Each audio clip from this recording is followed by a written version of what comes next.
The building did not look secretive, which was exactly why Maya Cross distrusted it. Anything truly hidden in plain sight was not concealed by darkness or design. It was concealed by legitimacy. The venue in Scottsdale had that quality in abundance: clean stone, restrained glass, thoughtful landscaping, a lobby designed to flatter importance, without announcing it too loudly. It was the kind of place where money preferred to look responsible and power preferred to look procedural. Maya stepped from the car with her satchel resting lightly against her side, and the access card Adrian had given her tucked into a narrow inner pocket. Across the street, a set of decorative trees cast long shadows over the pavement, but the night did not feel soft. By, desert after dark still held the memory of heat, and the air carried a quiet tension that felt almost engineered. Sam closed the passenger side door and adjusted the plain black event jacket she had picked up on the way. It was simple, temporary, forgettable, perfect. "Still think this is a bad idea?" Sam asked. Maya looked toward the main entrance. "Yes." Sam nodded. "Good. I'm concerned about people who don't." A valet opened the door for a silver sedan near the front entry. Two men stepped out, neither of them remarkable at first glance, which made them more notable on second. Their suits were expensive without being memorable, their posture practiced, their conversation calibrated. Men who expected access often learned to carry themselves like they were never really being checked. Maya watched them move toward the entrance. "Procurement or legal?" Sam said quietly. "Probably both." Sam glanced across the street, then toward the service lane at the side of the building. "I'll circle wide and head in through catering intake." "Take your time." "That is not usually your preferred instruction." "No," Maya said. "But tonight speed is not the only advantage." Sam studied her for a moment. "You're thinking about Phoenix?" "Yes." "You think tonight is less about what they do and more about how they justify what they do?" "Yes." Sam gave a small nod. "Good. Then I'll listen for tone as much as content." She took a step back, then stopped and looked at Maya again. "And Adrian?" Maya's expression did not change. "What about him?" Sam's mouth shifted faintly. "You know exactly what." Maya held her gaze. "I know he's useful," she said. "That was not my question." "No," Maya said. "It wasn't." Sam let that sit between them for a second, then gave a quiet breath that almost became a laugh. "All right," she said. "I'll save it for later. Try not to let anyone classify you before I get inside." "That's the plan." Sam moved off into the shadows along the side street, her pace unhurried, her posture neutral. Within seconds, she had become exactly what she needed to be, someone the environment would stop noticing. Maya waited until she disappeared around the corner before crossing toward the front entrance. The lobby doors opened without resistance.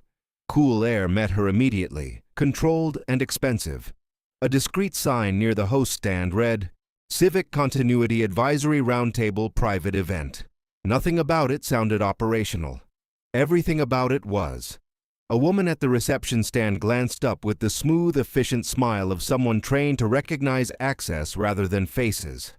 Maya offered the card. The woman scanned it, glanced briefly at the display, and then looked back up with a slight change in tone that was almost imperceptible. "Welcome," she said.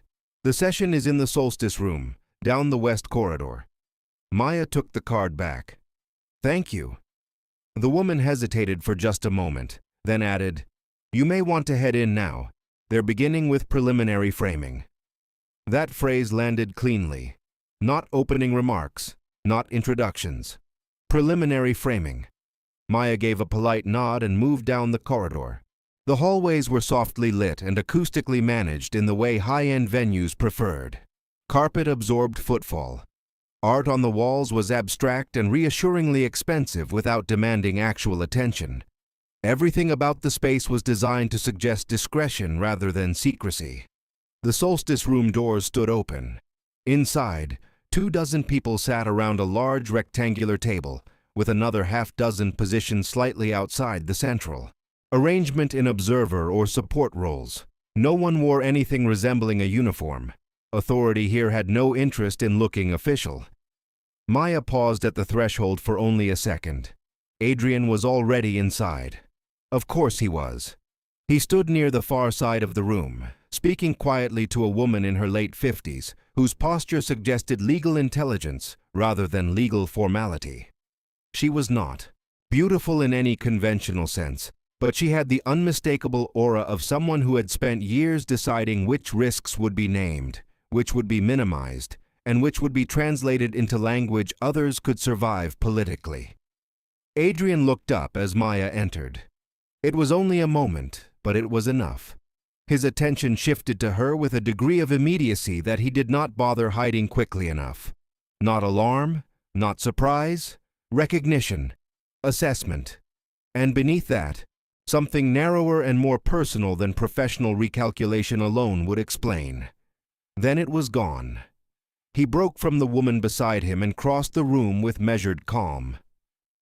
"You made it in cleanly," he said. Maya let the smallest fraction of irony touch her voice. "You sound relieved." Adrian's gaze held hers for a fraction too long before he answered. "I prefer functioning variables to missing ones.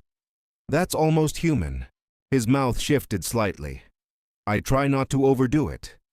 He handed her a slim printed agenda, though they both knew the paper itself mattered less than the moment of cover it created. Maya glanced at the headings. Regional Coordination Assessment, Civic Stability Criteria, Continuity Threshold, Interpretations, Escalation Review, Under-Distributed Failure Conditions. Every title was bureaucratic enough to pass. Taken together, they formed something far more revealing. "Who wrote this language?" Maya asked. Adrian lowered his voice. "People who needed executive authority to sound like maintenance. That requires talent. It requires practice." His eyes moved briefly over her face, then down to the agenda in her hand, then back again. It was a small motion, but intentional. Not flirtation, not even softness. Attention. The kind that lingered a fraction too long because the mind behind it had stopped pretending the person in front of it was merely structural. "You should sit on the left side," he said quietly. "Third chair from the end." "Why?" "Better line of sight. Less direct scrutiny." Maya studied him. "That sounds generous." "It's practical." "Those are not always the same thing." For a moment, Adrian did not answer. Then he said, "No, they aren't." There was something in the way he said it that made Maya look at him a second longer than she intended. He noticed that too. Then the woman he had been speaking with stepped toward them. "Adrian," she said, "are we collecting new analysts now, or simply attracting them?" Her tone was light enough to pass as polite. Her eyes were not. Adrian turned slightly, but not enough to place Maya behind him. That detail did not escape Maya. "Catherine," he said, "this is Mara Ellison, Foundation Advisory." Not Maya Cross, not an improvisation likely to hold under serious scrutiny for very long, but enough for the room they were currently standing in. Catherine extended a hand. "Catherine Duval." Maya took it. "Pleasure." "Is it?" Catherine asked, with a smile that did not reach her eyes. Maya returned the exact social temperature offered. "That depends on the discussion." Something like recognition passed behind Catherine's expression. Not identity, capability. "I suppose it does," Catherine said. She released Maya's hand and turned her attention back to Adrian. "We're beginning." Catherine moved toward the head of the table with the kind of understated authority that announced itself most clearly by not requiring introduction. Adrian looked at Maya once more. "Third chair." Then he stepped away. Maya took the indicated seat. From here, she could see almost everyone without appearing to study anyone too directly. Catherine sat near the head. To her right sat a man with the dry expression of someone from an infrastructure commission or regulatory office. To her left, a private security executive trying to look less military than he obviously was. Farther down the table sat a woman Maya recognized from a Federal Resilience Task Force briefing she had seen years earlier. Another man she placed as private telecom. Two others wore the face of money disguised as stewardship. No single person in the room looked like command. That was the point. Catherine began without preamble. Thank you all for making the time on short notice. I think we can agree the compression we're seeing now makes delay a less responsible choice than precision. No one objected. Maya noted the sentence immediately.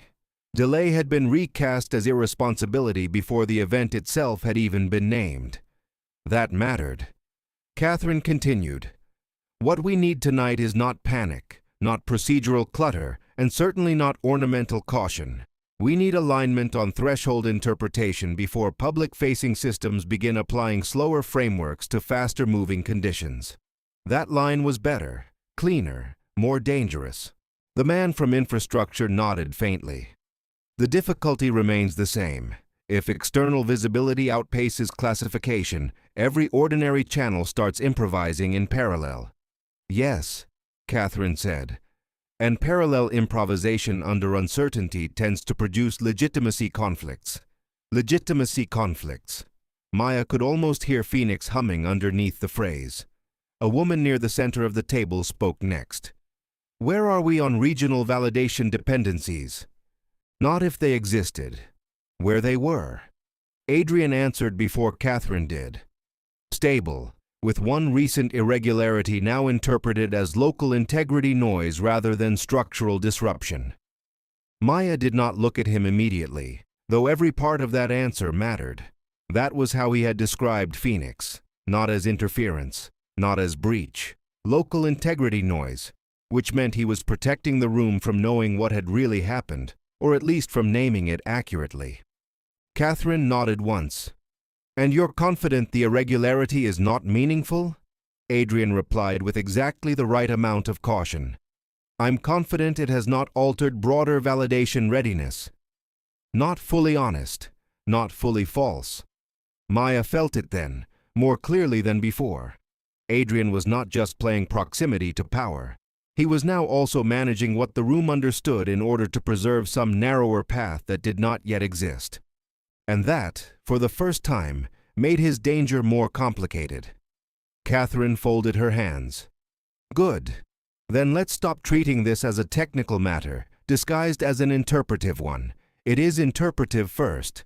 The technical architecture only matters because it gives structured legitimacy to the decisions made before ordinary channels become aware of their own delay. There it was. The room had started speaking in its own voice. Maya remained still, her expression neutral, while mentally tracking every phrase.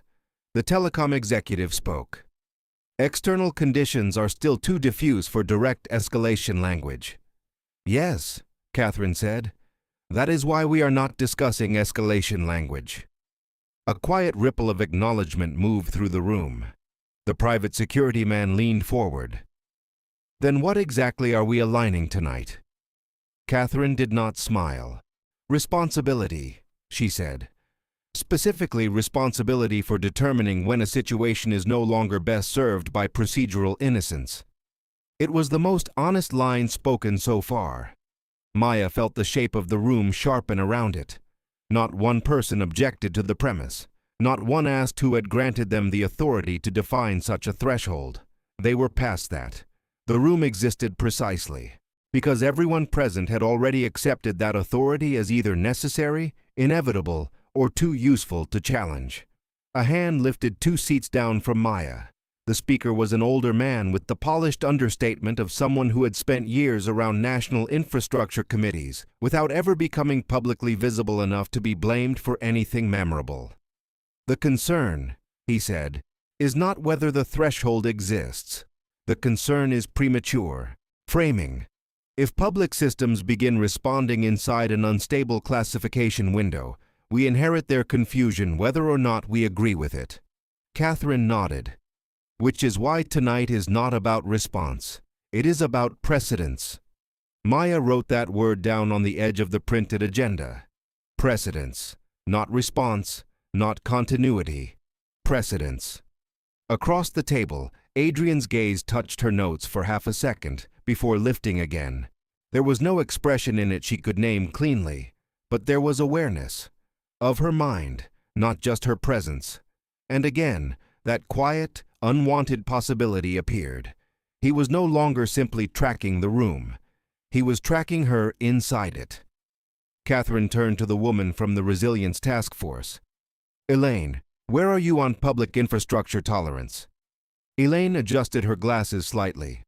Lower than presentation language suggests. Fragmentation increases dramatically once local systems believe they are seeing contradictory signals across sectors. "Can that be used?" asked one of the finance men. The question was so naked in its intent that even the room went still for a beat. Elaine answered carefully. "Any instability can be used. The more relevant question is whether it can be used cleanly." Maya watched Catherine at that line. No disapproval, no moral recoil, only evaluation. "Cleanly enough," Catherine said, "is often all anyone gets." There it was again. Not just capacity, appetite. Maya let the conversation continue around her, building an internal map as it moved. They spoke in abstractions, but not vague ones. Every phrase served a function. Distributed failure conditions, regional coherence, threshold legitimacy, public-facing stability criteria, advisory continuity review. The language was bloodless by design, built to sever action from ownership. After 15 minutes, Maya no longer had any doubt. This was the gate, not a symbolic one, not a theoretical one. The room itself was the interpretive function Adrian had described. Here, crisis became category. Category became urgency. Urgency became borrowed legitimacy. And once that happened, every downstream institution would be forced to move inside a frame someone else had chosen first. Catherine turned slightly toward the left side of the table. "Mara," she said. Maya looked up. The room's attention shifted to her with quiet speed. "You've been very disciplined," Catherine said. "That's either impressive or suspicious." A few people smiled faintly. Adrian did not. Maya let a beat pass before answering. "Those qualities are not always mutually exclusive." A low murmur of approval. Not warmth, interest. Catherine studied her. "You've worked continuity?" "Not in the language used here," Maya said. That answer was both true and useful. "And what language would you use?" Catherine asked. There it was, the invitation and the test. Maya set down the pen. "I would say the room is not discussing crisis management," she said. "It is discussing pre-authorization through interpretive control." The silence that followed was immediate and exact. Several people shifted.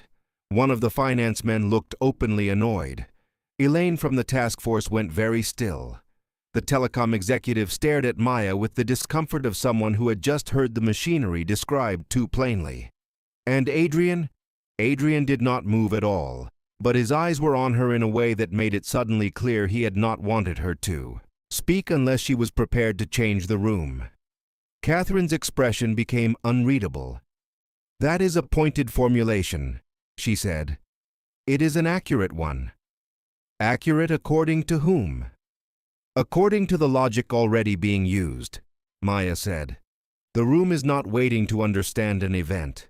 It is preparing to decide how much authority can be borrowed, before ordinary systems understand the event for themselves." The silence deepened. Then Catherine did something interesting. She smiled, not warmly, not socially, strategically.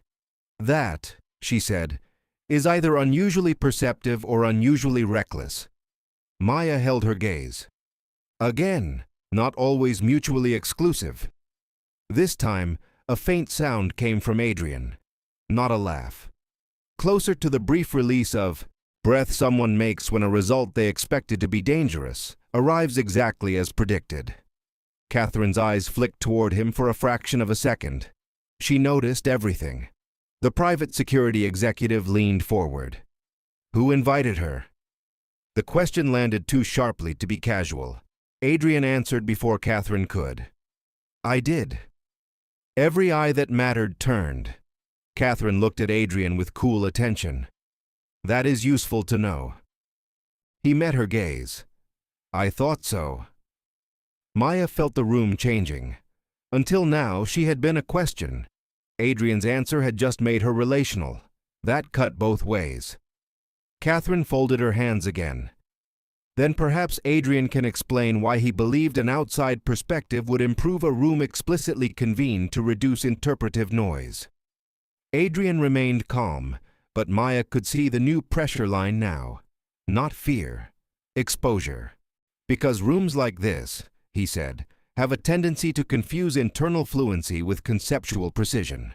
On occasions where language begins protecting assumptions rather than testing them, an outside frame can be clarifying. The private security man gave him a hard look.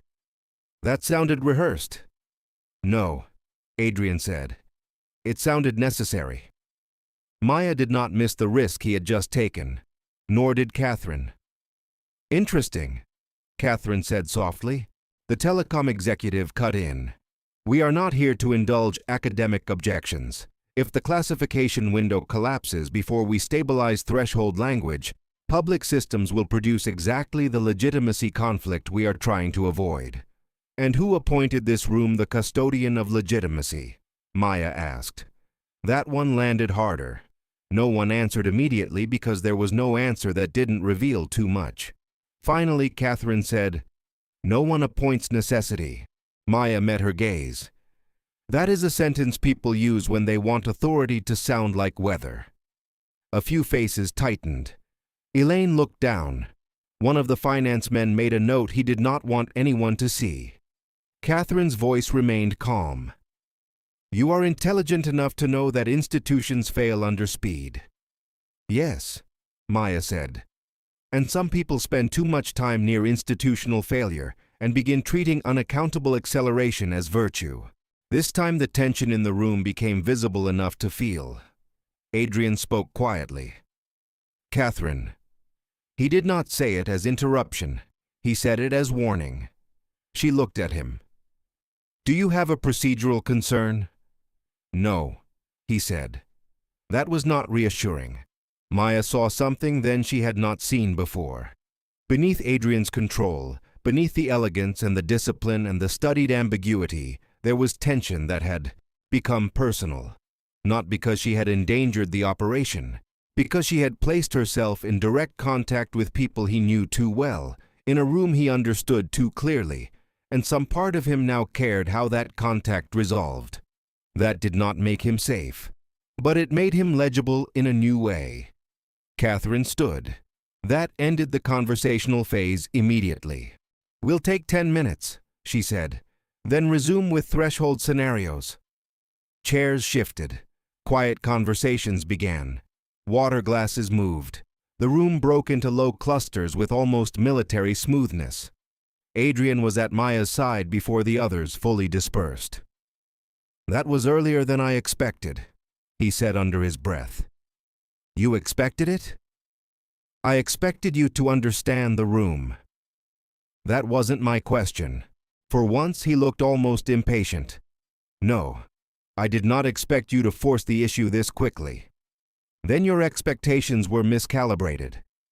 His eyes held hers. They may still be. The line should have sounded purely strategic. It didn't. Maya noticed. So did he. For one brief second, the polished architecture between them thinned. You should leave before they sit again, Adrian said. Why? Because now they are no longer listening to hear whether you understand them. They are listening to decide what kind of problem you are. That sounds familiar. It should. And you? His voice lowered. I am trying to make sure the answer is not decided in this room. There it was. Not complete honesty, but close enough to feel dangerous. Maya studied him. Why? Adrian was silent for half a beat too long. Then he said, Because some rooms are better at classification than they are at restraint. That still isn't the full answer.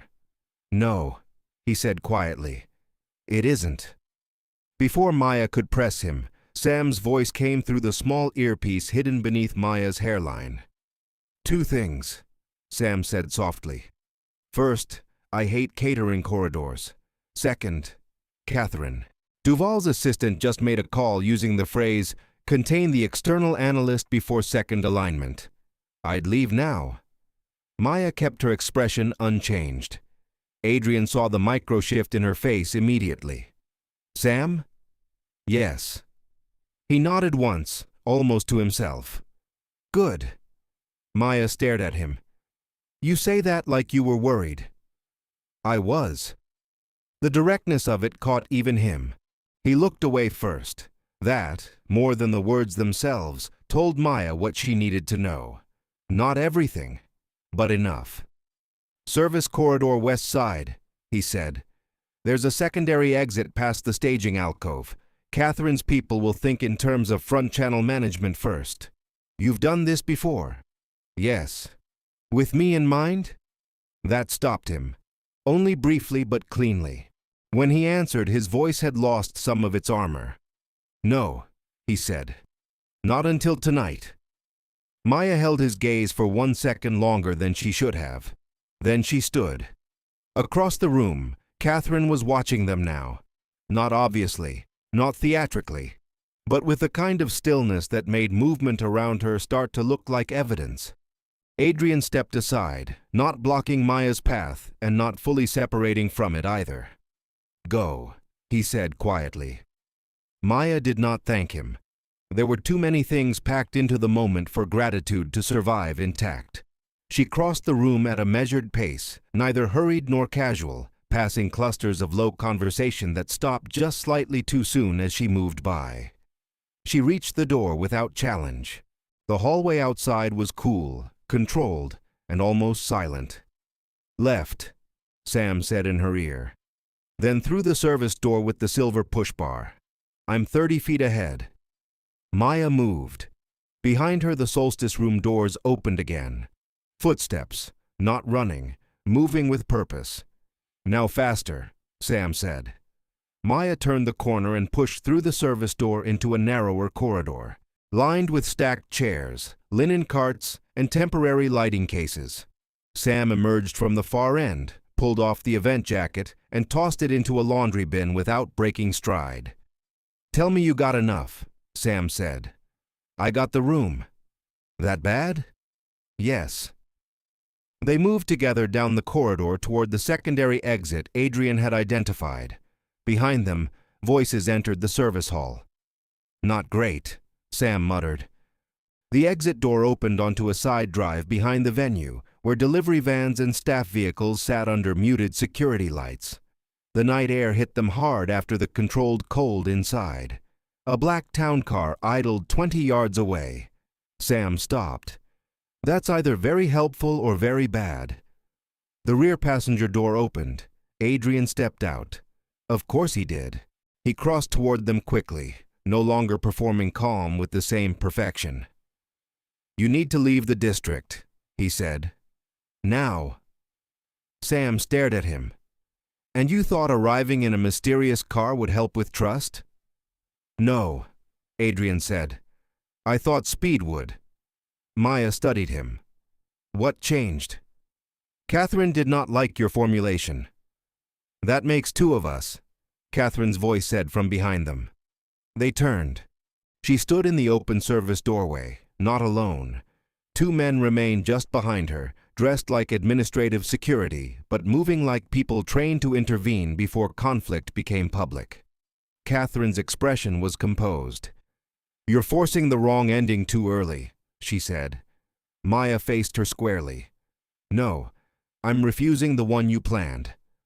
Catherine's gaze shifted briefly to Adrian. What passed between them was too layered to fully read, but it was not new.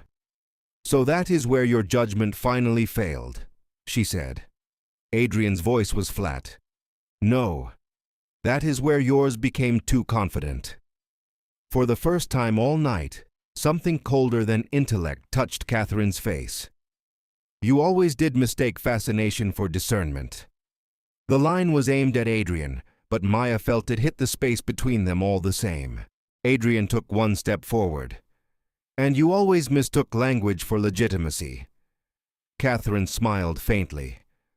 "Language is legitimacy, Adrian. You knew that once." Maya saw it then with sudden clarity. This was not merely institutional disagreement. This was history. Not romance, perhaps, not necessarily, but a long apprenticeship of mind, influence, and corruption. Catherine had helped shape him, or at least the part of him that once believed intelligence alone could survive proximity to power without becoming its servant. That explained more than she liked. "Get in the car," Adrian said quietly, eyes still on Catherine. Sam glanced at Maya. "I hate that I think he means it." "So do I," Maya said. Catherine's gaze returned to Maya. "You are bright enough to understand that speed creates decisions no ordinary framework can hold." Maya answered evenly. "And you are comfortable enough with that fact to appoint yourself the interpreter of necessity." "No," Catherine said. "I am realistic enough to know someone always will." "That is how people excuse private governance," Maya said. "That," Catherine replied, "is how naive people describe contingency after someone more serious has already stabilized it." The two security men took a subtle half-step forward. Adrian's voice sharpened. "Catherine!" She did not look at him. "You brought her into the room. Now you get to watch what rooms like this do to unauthorized certainty." Maya moved first. Not dramatically, not impulsively. She took Sam's wrist, pivoted toward the car, and both women moved in the same instant. Adrian opened the rear door wider. Sam slid in. First. Maya followed. Adrian slammed the door behind them, moved around the side, and got in front beside the driver before either security man had fully committed to pursuit. The town car pulled away cleanly. No chase. Not yet. Inside, silence held for 3 full seconds. Then Sam said, "I would like it noted for the record that I hate all of this." "No objection," Maya said. Adrian did not turn around from the front seat. "They'll shift your classification after tonight." Maya looked at the back of his head. "To what?" He answered with tired precision. "Not curiosity anymore." Sam leaned back. "That is not as specific as I'd prefer." "No," Adrian said. "It isn't." Maya watched him in the dim reflection of the side window. Tonight had done something dangerous, not just to the structure, and not just to her position inside it. It had made Adrian care in a way he had not intended to. Not enough to trust, not enough to soften, but enough to act early, enough to expose his own alignment line, enough to look at her as if her presence in the wrong room had become a problem he felt rather than merely measured. That would matter, not because it made him safer, because it made him harder to predict. Outside, Scottsdale moved past in smooth bands of light and shadow. Ahead of them, the road opened into darkness, and behind them, in a room full of careful language and borrowed authority, the gate had just learned something it would not forget. Maya Cross was no longer merely capable of hearing how power justified itself. She was capable of interrupting the sentence before it finished.